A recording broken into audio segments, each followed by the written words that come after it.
오늘 우리에게 주신 하나님의 말씀 열왕기하 14장 15절에서 20절까지입니다. 열왕기하 14장 15절에서 20절까지 말씀 한 목소리로 읽겠습니다. 요아스의 남은 사적과 그의 업적과 또 유다의 왕 아마샤와 싸운 일은 이스라엘 왕 역대 지략에 기록되지 아니하였느냐? 요아스가 그의 조상들과 함께 자매 이스라엘 왕들과 사마리아에 함께 장사되고 그의 아들 여로보암이 대신하여 왕이 되니라. 이스라엘의 왕 여호아스의 아들 요아스가 죽은 후에도 유다의 왕 요아스의 아들 아마샤가 15년간을 생존하였더라. 아마샤의 남은 행적은 유다 왕 역대 지략에 기록되지 아니하였느냐?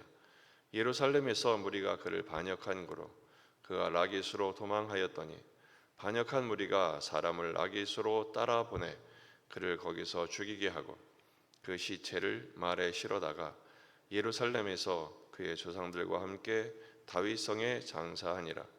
유다 온 백성이 아사랴를 그의 20절까지 봤습니다. 본문에 계시된 주님은 어떤 분이십니까? 회개할 기회를 주시는 분이십니다. 아마샤가 남국왕 아마샤가 북국왕 요아스에게 대패를 하죠. 먼저 전쟁을 걸었다가 결국은 패하고 맙니다. 그리고 오히려 생포되어 붙잡혔습니다. 하지만 세상의 역사는 놀랍습니다. 그를 잡았던 요아스는 먼저 죽습니다. 그리고 붙들렸던 아마샤는 15년을 더 삽니다. 그런데 오늘 본문을 보면 그 15년 동안 아마샤의 어떤 행적도 소개되어 있지 않습니다. 17절 말씀, 이스라엘 왕 여호아스의 아들 요아스가 죽은 후에도 유다의 왕 요아스의 아들 아마샤가 15년간을 생존하였더라. 같은 이름이 나오니까 좀 헷갈리는데 남곡이든 북곡이든 배경이 비슷하기 때문에 좋은 이름을 다 따다 보니 양쪽에 같은 이름의 왕들이 있습니다. 그것은 그렇게 중요한 문제가 아니고요. 어쨌든 아마샤가 15년을 더 살았습니다. 그런데 나머지 어떤 일도 나오질 않아요. 다시 말해서 아무 의미 없는 인생을 15년 살았다는 것입니다. 그리고 그의 최후가 매우 비참합니다. 19절, 예루살렘에서 무리가 그를 반역한 고로 그가 라기스로 도망하였더니 반역한 무리가 사람을 라기스로 따라보내 그를 거기서 죽이게 하고 그리고 그 시체를 말에 실어다가 예루살렘에서 그의 조상들과 함께 다윗성에 장사하니라. 15년을 더 살았던들 어떤 일도 하지 못한 채 의미 없는 인생을 허비하다가 결국은 반역한 무리들에 의해서 죽습니다. 그것도 도망하다가 죽고 그의 시체를 말에 실어서 보냅니다. 결코 명예스러운 죽음이 아니었죠. 더군다나 그의 아버지 왕도 이렇게 반역자들에 의해서 살해를 당했는데 그것 때문에 평생 불안증에 시달리고 두려워하던 아마샤는 자기가 두려워하던 대로 죽게 되었다라는 것입니다. 부자가 같은 모습으로 죽습니다. 참 안타까운 모습이죠. 나름대로 아버지 왕도 아들 왕도 하나님 앞에서 정직히 살려고 노력했던 사람들 중에 하나였습니다. 하지만 최후가 이렇게 좋지 못합니다. 여러분, 인생을 사는 것이요, 아무리 아름다운 인생, 힘 있는 인생, 최선을 다한 인생을 산다 할지라도 끝이 좋아야 합니다. 좀 부족한 인생을 산다 할지라도 그 끝이 피차간에 덕이 되고 복이 되고 아름다운 최후를 맞는 것이 얼마나 큰 복인지 알 수가 없습니다. 아무리 왕이었던들 지금 아마샤는 슬픈 인생을 맞이하고 말았죠. 그런데 저는 이런 생각이 들어요. 왜 15년을 더 살았을까? 차라리 그때 패전했을 때 그냥 장렬하게 전사하는 것이 피차간에 훨씬 더 낫지 않았을까? 이런 치욕은 없었을 텐데, 또 15년 동안에 두려워하면서 불안해하면서 이를 갈면서 살았던 그 15년이 도대체 무슨 의미가 있었을까? 그런데요, 이 15년, 오늘 본문에 왜 15년간을 생존하였다는 기록을 남겼을까? 사실은 그 15년은 무의미한 인생이 아니라 하나님이 덧붙여 주신 기회의 15년이었습니다. 돌이키라는 것이죠. 그래도 아마샤는 하나님 말씀대로 순종하려고 살았던 사람 중에 하나였습니다. 복수했지만, 아버지 왕을 죽였던 신복들을 죽였지만 자식들을 죽이지 않았습니다. 율법에 하지 말라고 했으니까요.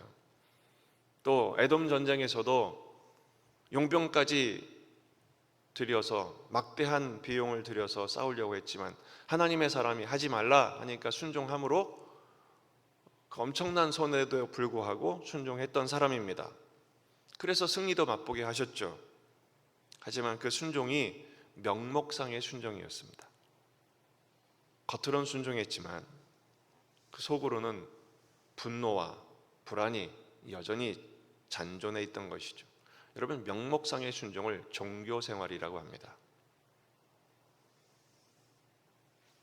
하나님은 아마샤가 온전한 순종으로 나가기를 원하신 것입니다. 온전한 순종이 무엇입니까?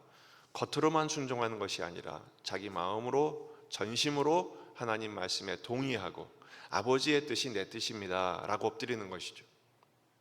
아마샤의 평생 그를 불안하게 했던, 시달렸던 불안 증세가 바로 그 아버지의 죽음에 대한 트라우마, 그로 인한 불안, 그리고 그로 인한 분노, 그것이 해결이 안 되니까요. 그것을 십자가 앞에 가지고 나아가 엎드렸어야 됐습니다. 당시에는 십자가가 없었으니까 하나님께 나아가, 혹은 하나님의 사람에게 나아가 말씀으로 자신을 살피고 상담하고 묵상하고 엎드리고 겸비하여 주 앞에 은혜를 간구해야죠. 신앙생활이 무엇입니까? 하나님께 엎드려 은혜를 구하여, 은혜를 청구하여 그 은혜로 사는 삶을 말합니다. 우리가 그 은혜를 바라기 위해서 이 자리에 나온 거 아닙니까? 그렇죠? 은혜 없이는 살 수가 없으니까요. 내가 순종을 하게 되면 금방 우리는 교만해집니다. 내가 이것도 했지. 여러분, 그렇게 되지 않기 위해서 또 엎드려야 됩니다. 또 낭패를 볼 때마다 또 엎드려야 됩니다. 간구해야죠. 우리 안에 있는 여전한 숨어있는 불순종, 내 속에 있는 쓴뿌리, 겉으로는 순종했는지 모르지만 여전히 내 마음까지 동의하지 못하는 아버지 뜻이 내 뜻입니다 라고 고백할 수 있기 위해서는 그 은혜를 힘입어 십자가 앞에 나를 녹여내고 나를 죽여내야 합니다. 주님은 그렇게 할 수 있는 기회를 15년간을 허락하신 것입니다. 하지만 한 해 한 해 하루하루 그냥 넘기다 보니 그저 아무 일 하나 없이 한 거 없이 15년을 허비한 것이죠. 여러분, 오늘 하루가 사실은 무의미한 반복의 일상 정도로 보시면 안 됩니다. 하나님이 주신 은혜의 하루입니다. 기회의 하루죠. 누가복음 13장 7절 말씀을 보면 아마샤에게 허락하신 15년의 인생의 한순간 한순간 하루하루가 바로 이런 의미였을 것입니다. 포도원 지기에게 이르되 내가 3년을 와서 이 무화과 나무에서 열매를 구하되 얻지 못하니 찍어버리라. 어찌 땅만 버리겠느냐? 대답하여 이르되 주인이여 금년에도 그대로 두소서. 내가 두릅하고 걸음을 줄이니 대답하여 이르되 주인이여 금년에도 그대로 두소서. 하나님께서 이 마음으로 아마샤에게 15년을 허락하신 것입니다. 하지만 결국 부왕처럼 돌이키지 못하고 그 기회를 얻지 못한 채 그렇게 살해당하고 만 것입니다. 역대기에서는 이 아마샤의 죽음의 원인을 이렇게 해석합니다. 역대하 25장 27절. 아마샤가 돌아서서 여호와를 버린 후로부터 예루살렘에서 무리가 그를 반역하였으므로 그가 라기스로 도망하였더니 이렇게 되어 있죠. 하나님 기다리고 기다리셨는데 결국은 아마샤가 결단을 합니다. 죽게 돌아올 결단이 아니라 하나님을 버릴 결단을 하죠. 그때부터 여호와께서 그를 반역자에게 내주신 것입니다.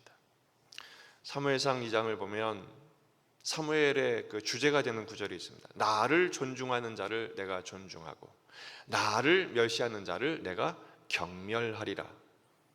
아마샤는 결국 하나님께서 하나님을 경외할 수 있는 기회를 15년간 허락하셨는데 그 기회를 갖지 못한 채 하나님을 멸시하는 자가 되어 하나님이 경멸히 여기심을 당하게 된 것입니다. 마태복음 3장 10절 이미 도끼가 나무의 뿌리에 놓였으니 좋은 열매를 맺지 아니하는 나무마다 찍혀 불에 던져지리라. 여러분 얼마나 열매를 맺으셨습니까? 여러분 얼마나 하나님 주신 기회, 돌이킬 기회, 회개할 기회를 하나님께 나아가 은혜를 구할 기회로 삼으셨습니까? 여러분 은혜를 구할 기회로 삼는다는 것은 나는 할 수 없다는 것을 인정하는 것입니다. 그래서 우리를 위해서 예수님께서 아까 우리가 찬송한 것처럼 주님이 우리를 위해 중보해 주시는 것입니다. 우리는 늘 주님을 배신합니다. 우리는 늘 주님을 거역합니다. 우리 안에 쓴뿌리가 그렇게 지독하게 강력합니다. 그래서 엎드려야 합니다. 이사야 55장 7절에서 8절 너희는 여호와를 만날 때에 찾으라. 가까이 계실 때에 그를 부르라. 악인은 그의 길을 불의한 자는 그의 생각을 버리고 여호와께로 돌아오라. 그리하면 그가 긍휼히 여기시리라. 우리 하나님께 돌아오라. 그가 너그럽게 용서하시리라. 오늘도 주님께 돌아가십시다. 주님을 부르십시다. 주님을 찾으십시다. 주님이 용서하십니다. 긍휼히 여기십니다. 우리를 가까이 하십니다. 여호와를 가까이 함이 우리에게 복입니다. 종일토록 매 순간 하나님께 항상 기도하고 또 감사하며 찬양하는 저와 여러분의 삶이 되시기를 주의 이름으로 축원합니다. 기도하십시다. 말씀을 붙들고 우리 자신과 가정과 교회와 이 지역의 복음화, 민족의 복음화, 세계 복음화를 위해서 기도하시고 우리 환우들을 위해서 전쟁이 멈추도록 기도하십시다. 하나님께서 우리에게 주신 일상을 은혜의 기회로 삼아 십자가 앞에 나아가 하나님의 은총을 힘입어 승리하는 한 날이 될 수 있도록 내가 주인 삼았던 모든 생각을 다 주께 내려놓고 주께 돌려드리고 주님의 말씀에 순종할 수 있도록 기도하십시다. 다 같이 기도하겠습니다. 아버지 하나님, 은혜를